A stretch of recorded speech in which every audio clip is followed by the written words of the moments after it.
कैसे हो दोस्तों। जहां एक तरफ 2020 पूरी दुनिया के लिए कुछ अच्छा साल नहीं था, वहीं पर एक इंसान ऐसा था जिसने इस एक साल में $150 बिलियन से भी ज्यादा पैसा कमाए। मैं बात कर रहा हूँ एलोन मस्क की, जो 7 जनवरी 2021 को दुनिया के सबसे अमीर इंसान बन गए। 2020 के शुरू में ही इनकी नेट वर्थ थी $27 बिलियन, जो इन्हें बनाती थी दुनिया का 35th richest person in the world. लेकिन एक साल के अंदर अंदर इनकी नेट वर्थ बढ़कर $190 बिलियन से भी ज्यादा ऊपर चली गई। और मजे की बात यह है दोस्तों कि एलोन मस्क ने कुछ ज्यादा खास किया भी नहीं था इस साल। मतलब खास वो हर साल ही कुछ ना कुछ करते रहते हैं, लेकिन कंपैरेटिवली ऐसा कुछ स्पेशल नहीं था कि जो उन्होंने पिछले 2019 या 18-17 में ना किया हो। ऐसा कुछ भी नहीं था। अगर वो कुछ ना भी करते तो वो भी चांसेस बहुत हाई थे कि वो फिर भी इतने अमीर बन जाते जितना कि वो अमीर बन गए हैं। ऐसा कैसे पॉसिबल हो पाया? क्या है राज इनकी सक्सेस के पीछे? आइए जानते हैं आज की इस वीडियो में।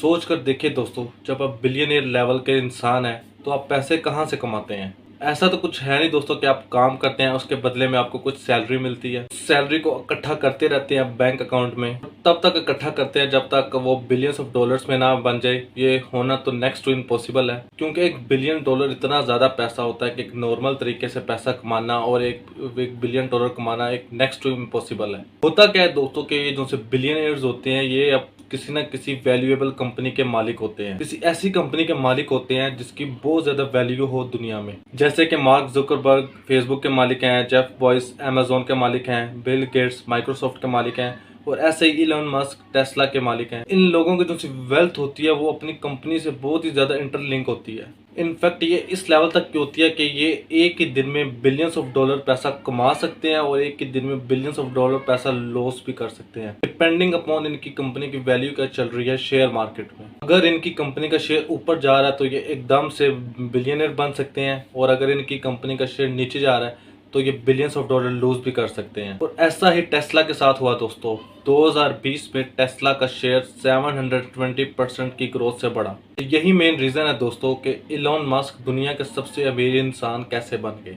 हैरानी की बात यह है कि दोस्तों के एलोन मस्क ने टेस्ला कंपनी नहीं बनाई थी। टेस्ला कंपनी बनाई गई थी 2003 में दो इंसानों की तरफ से, मार्टिन और मार्क। एलोन मस्क ने इस कंपनी को 2004 में ज्वाइन किया था $30 मिलियन इन्वेस्ट करके, और 2008 के बाद ही एलोन मस्क टेस्ला कंपनी के सीईओ बने। 2009 में ये कंपनी बहुत ही बड़े फाइनेंशियल क्राइसिस से गुजर रही थी, तो इसलिए इन्होंने डिसाइड किया कि इस कंपनी को स्टॉक मार्केट में लिस्ट करना चाहिए ताकि पब्लिक इसमें इन्वेस्ट कर पाए और हम रिकवर कर पाए। 2010 में इस कंपनी को स्टॉक मार्केट में लिस्ट कर दिया गया। इसकी इनिशियल पब्लिक ऑफरिंग हुई और उस वक्त जब ये हुआ तो टेस्ला के एक शेयर का प्राइस था $17।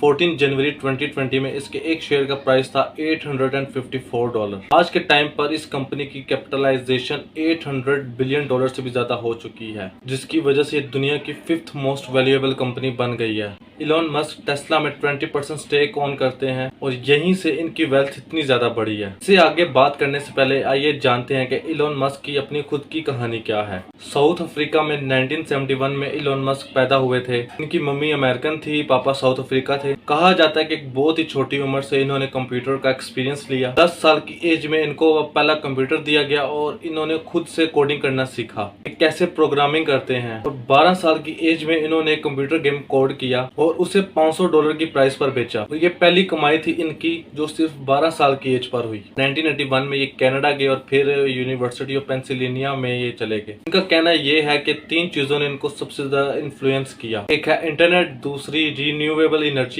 और तीसरा है स्पेस ट्रैवल। 1992 में आप कह सकते हो कि इनको अपना पहला ब्रेक मिला, तब इन्होंने अपने भाई के साथ मिलकर एक Zip2 नाम की कंपनी बनाई। इसी के लिए एक येलो पेजेस की तरह टेलीफोन डायरेक्टरी थी और ये कंपनी काफी हाई प्राइस पर बिकी थी। उसके बाद इन्होंने X.com के नाम से एक फाइनेंशियल सर्विसेज कंपनी बनाई जो कि ईयर 2000 में कोर कंपनी के साथ मर्ज हो गई और ये पेपाल बना। 2001 में पेपाल के चेयरमैन और सीईओ एलोन मस्क बने और उसके बाद $1.5 बिलियन से इस कंपनी को एक्वायर कर लिया eBay की तरफ से। इस पॉइंट ऑफ टाइम तक एलोन मस्क ऑलरेडी एक बिलियनियर बन चुके थे और इसके बाद इन्होंने फोकस किया अपने पैशंस पर और $100 मिलियन से भी ज़्यादा इन्वेस्ट किया इन्होंने एक कंपनी बनाने पर, स्पेस एक्स। इसका मेन मकसद है कि मार्स पर लोगों को भेजा जाए और एक कॉलोनी स्टैब्लिश की जाए वहां पर। 2020 में स्पेस एक्स पहली प्राइवेट कंपनी बन गई जिसने किसी इंसान को स्पेस पर भेजा। 2025 तक स्पेस एक्स का प्लान है कि पहले इंसान को मार्स तक भेजना। अब देखते हैं ये कामयाब हो पाते हैं इसमें या नहीं।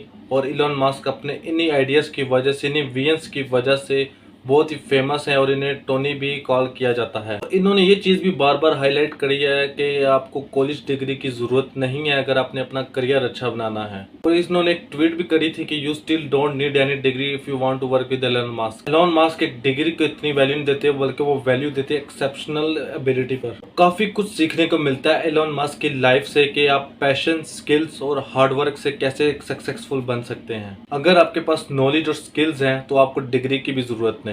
बिलियनियर की नेटवर्थ खुद कंपनी से इतनी इंटरलिंक होती है कि अगर उस कंपनी के शेयर्स ऊपर नीचे जाएंगे तो उस बिलियनियर के भी जो सी नेटवर्थ है वो भी ऊपर नीचे होगी। और ये जो पैसे होते हैं ना, ये अक्सर उसी कंपनी में ही अटके होते हैं। उन पैसों को वहां से निकालना और उन तक एक्सेस करना कई बड़ी मुश्किल होता है। किसी कंपनी के शेयर की वैल्यू बढ़ती है जब भी उसकी ज्यादा डिमांड होती है मार्केट में। नॉर्मली लोगों को, आवाम को जब लगता है कि ये कंपनी सक्सेसफुल होने लगी है तो वो उसमें इन्वेस्ट करते हैं, जिसकी वजह से उसके शेयर प्राइस ऊपर चले जाते हैं। ऐसा अक्सर तब होता है जब उस कंपनी की फ्यूचर पोटेंशियल अच्छी दिख रही हो।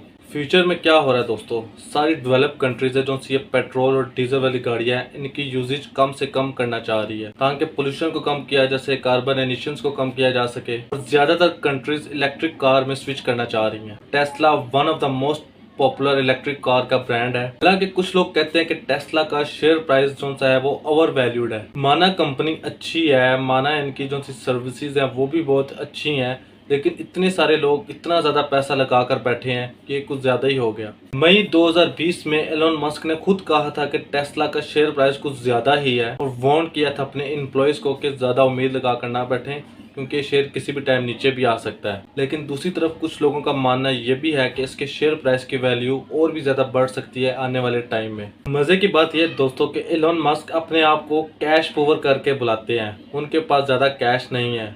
अगर वो इतना ज्यादा पैसा स्पेंड करना चाहे कहीं तो वो इतना पैसा उनके पास होगा नहीं। कहते हैं कि टेस्ला का सीईओ होने के नाते वो एक पैसा भी सैलरी नहीं लेते और बहुत ही कम कैश वो अपने पास रखते हैं। एलन मस्क की 99% वेल्थ इन दो कंपनीज के शेयर्स में अटकी हुई है, एक है टेस्ला और दूसरी है स्पेस एक्स। अब अगर कोई इतना पैसा इन कंपनी से निकाल कर अपने पास लेना चाहे तो ये पॉसिबल नहीं है दोस्तों। इन्हें अपने ही शेयर्स बेचने पड़ेंगे और जब ये अपने ही शेयर्स बेचेंगे तो खबर में क्या आएगा, खबर में आएगा अगर लोग यही कहेंगे कि इन्हें अपने शेयर्स पर भरोसा नहीं है तो इसी तरह से फिर स्टॉक मार्केट भी इनके शेयर्स है वो क्रैश कर जाएंगे। वैसे भी दोस्तों एलन मस्क को कोई पैसे ज्यादा कोई इंटरेस्ट नहीं है, इनका झुकाव नहीं है, ये ज्यादा मटेरियलिस्टिक चीजों पर फोकस नहीं करते।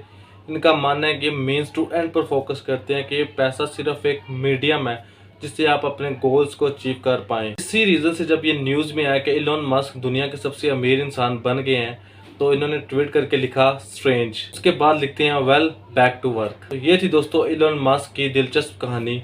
तो और आज के दिन पर ये दुनिया के पहले अमीर तरीन इंसान नहीं रहे बल्कि जेफ बॉयज इनसे ऊपर निकल गए हैं क्योंकि शेयर्स में ऑब्वियसली ऊपर नीचे आता रहता है। तो उम्मीद करता हूँ आपको इनकी स्टोरी से काफ़ी कुछ सीखने को मिलेगा। मुझे इजाज़त दीजिए, अगली वीडियो में आप सभी से मुलाकात होगी। Peace out.